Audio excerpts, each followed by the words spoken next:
అనుకోగానే వెళ్ళేది కాదు. ఆయన పిలుపు రావాలి. ఫైనల్లీ మేము తిరుమల రీచ్ అయ్యాం. రూమ్‌కి వెళ్లి ఫ్రెష్ అప్ అయ్యి ముందు కొంచెం బ్రేక్‌ఫాస్ట్ చేశాం. ఆ మార్నింగ్ అట్మాస్ఫియర్, ఆ ఎక్సైట్‌మెంట్ చాలా డిఫరెంట్‌గా అనిపించింది. ఒక స్వీట్ మ్యాంగో కూడా తిన్నాం. తర్వాత మా దర్శనం జర్నీ స్టార్ట్ అయింది.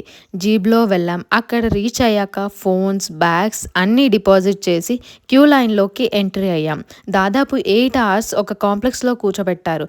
ఫైనల్లీ ఆ క్షణం వచ్చింది. స్వామివారి దర్శనం అయ్యింది. ఆ మూమెంట్‌ని నేను ఎప్పటికీ మర్చిపోలేను.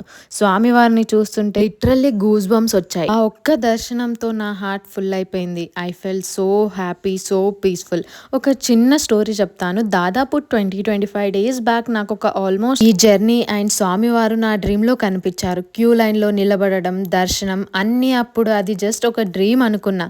కానీ ఇవాళ అదే నిజం అవ్వడం చూసి నా నమ్మకం ప్రకారం స్వామివారే నన్ను పిలిపించుకున్నారని అనిపించింది. దర్శనమయ్యాక బయటికొచ్చి కొంచెం సేపు టెంపుల్‌ని అలా చూస్తూ ఉండిపోయాం. తర్వాత శ్రీవారి లడ్డు తీసుకొని కొంచెం షాపింగ్ కూడా చేశాం. స్లిప్పర్స్ ఏ లాకర్‌లో పెట్టామో అస్సలు దొరకలేదు. 1 అవర్ టెంపుల్ దగ్గరే అలా ఉండిపోయాం. ఫైనల్లీ రూమ్‌కి రిటర్న్ అయ్యాం. ఈ జర్నీ మాత్రం నా లైఫ్‌లో ఎప్పటికీ మర్చిపోలేని మెమొరీ. గోవిందా